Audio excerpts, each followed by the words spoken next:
Welcome back to On The Volley. I'm in familiar surroundings today. Now, if you saw my last video, I was in the pool, yeah. I wasn't bigging it up, okay? I wasn't trying to be flash or that. I just couldn't come to the pub, for fuck's sake. I was on pain injection tablets. So what was I going to do? Come to the pub and drink water? So I thought, no. I had a few, errands to do. So I had a little bit of, a gap between the errands. So I thought to myself, let me just jump in the pool, chill out a bit. And then a light just shone in my head and said, fuck it. Why don't you do your video while you're in the pool? So that's why I done it. And there you have it. I mean, I know I don't have to explain, but I thought I would do anyway. Anyway, so watched our game today against Hibernian, okay, away from home. Good to see that Dazen Maida was back. He was on the bench. He missed our game against Kilmarnock because of injury. Wasn't too sure when he was going to come back. So I was really glad to see him. And he actually got on in the second half as well, yeah? And you can see he hasn't lost any of that pace. So that's a good sign.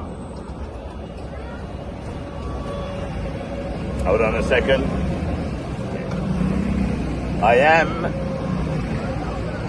in the middle of Rome, as always, okay? I'm at the Shamrock Irish pub, yeah, just around the corner from the Colosseum. Basically, where the gladiators used to come and have a pint, either before or after, I'm not too sure, yeah? I wasn't around when the gladiators would come here, okay? So I didn't get the pleasure of having a drink with them. Although I see a couple of gladiators walking past now, though, yeah? All right. So anyway, as I was saying, yeah, great first half, okay,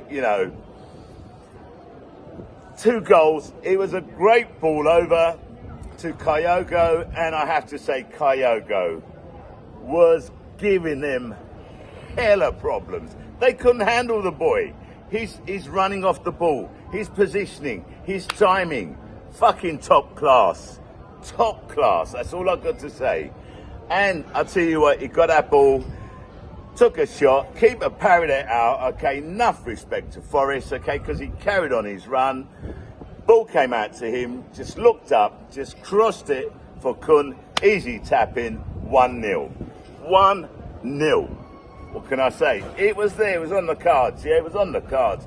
Now, let's not forget, I've said this before, I always put like a tenner on Celtic to score 2 goals or more in the first half, and a tenner to score 3 goals or more in the first half. But I didn't get a chance to do it this week, yeah? So I missed out on that, but hey, I'll make sure I do it maybe the day before, just in case. Because as I said,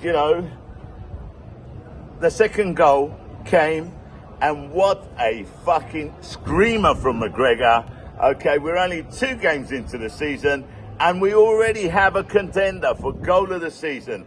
And that is going to be hard to beat, yeah? Don't forget, most of the time, yeah, every season, okay, we have loads of goal of the season contenders, okay, from Celtic players.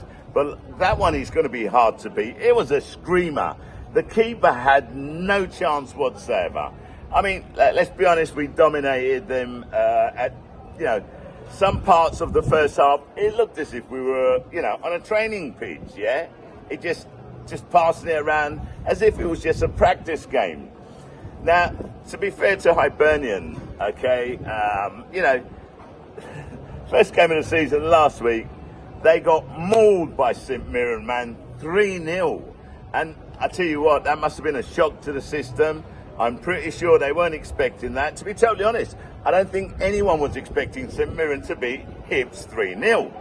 So that was a shock to the system. So, they had to come out, They had to come out, okay? They had something to prove, okay?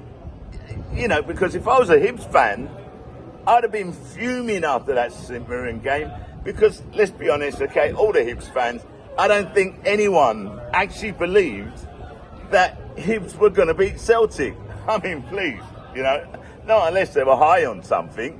Do you know what I'm saying? So I think the most that they could really have expected would have been a draw. And I think the way they came out, they had a couple of forages into our half. But let's be honest, okay, right? They had, of the half chances which they had, I'd call those half chances half chances because they really didn't make a dent. They didn't put pressure on us.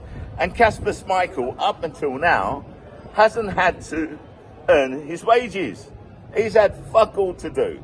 Second half, okay, Hibs were a little bit more, you know, they come into the game a bit more.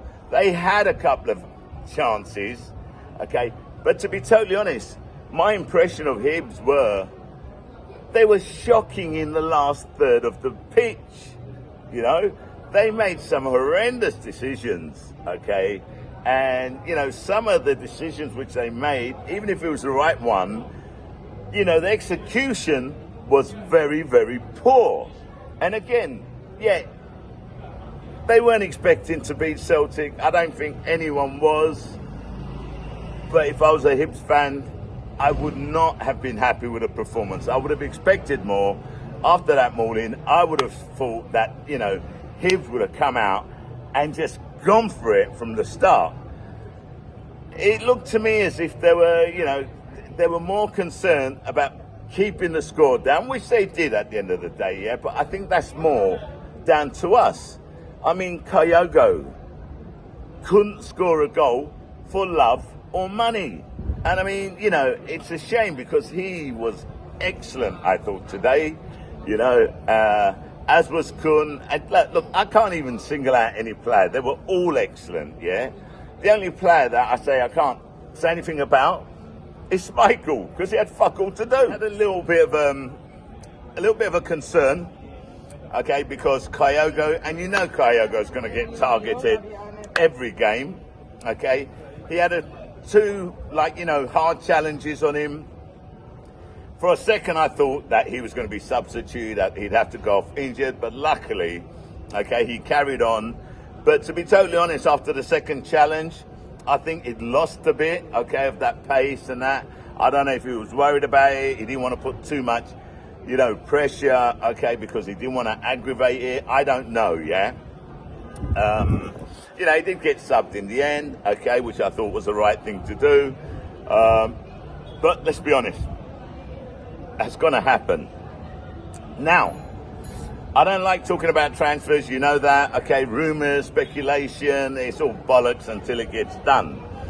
But I would say that Adamida is a priority for us, yeah? Because if Kyogo gets injured, yeah, okay, we've got Dyson Maeda, he's played up front before, you know, he's fast, okay, and he knows where the goal is. But, hold on. The tourists on their mopeds. Here we go. They do come up with some strange ideas, yeah. I suppose tourists on mopeds, I suppose it's not a bad idea if they're earning from it, okay, but I wouldn't go anywhere in Rome on two wheels. Don't trust them. I've seen too many accidents, yeah, and I don't want to be one of them. Anyway, back to the game, yeah. So, you know, yeah, Maeda's played there, yeah. Maeda has played there, but can we really just rely on Maeda if, God forbid, Kyogo gets injured? No. So for me, I would push to get Adamida in, okay? You know, he's proven his worth. And to be totally honest, rumour has it that we're practically there. Again, rumour. Remember that. Rumour has it, okay? So unless it's actually a done deal, I ain't saying shit, okay? Rumour has it. Now, Matt O'Reilly, again, the rumour mill is just going round. Don't forget that I did turn around and say, okay, just before the end of the season, I think it was, that I believe O'Reilly would go this season. I'm still believing that O'Reilly will go this season. You know, I heard that Rodgers says he wants to keep O'Reilly, and I don't blame him. We need him, especially for our endeavours in Europe. He's a great player. But if someone comes in with an offer of 25 million or anything between 25 to 30 million, I cannot see Celtic turning that down. Okay? You know, and they'll turn around and say, well, we've got Hatate, we got Wata, okay, so, you know, we got the players, okay, a couple of players, you know, to take their place, to take his place, sorry. obviously, I'm going to take the piss out of them. Okay, it's banter. Okay, it's just back and forth. Although I feel guilty sometimes, yeah, because it seems that banter's all one way. Do you know what I mean? It's a rarity that they can take the piss at me being a Celtic supporter, you know? So I do feel a little bit sorry for some of my boys, yeah, that support some of the other Scottish teams. But yo, it is what it is. You know, I didn't tell them to support those teams. It is what it is. What can I say? Banter is banter. Look, I don't have much more to say. You know, until we have confirmation on these transfers, okay, or rumored, alleged, speculative transfers, okay, I don't think I'll do another video until after our game with Hibs. If there's something concrete, if something, okay, is signed on the dotted line and it's confirmed, then I might do a video during the week. I don't know. So anyway, for me, that's it at the moment, okay? It's a pleasure to be back, okay? So the Shamrock Pub, don't forget it, okay? Right round the corner from the Coliseum, yeah? Just ask anyone, okay? Just when you come down, just say, listen, I want to go to the pub where the gladiators used to go and drink, yeah? Everyone knows it. Anyway, that's it. Me, Shah. I'm out.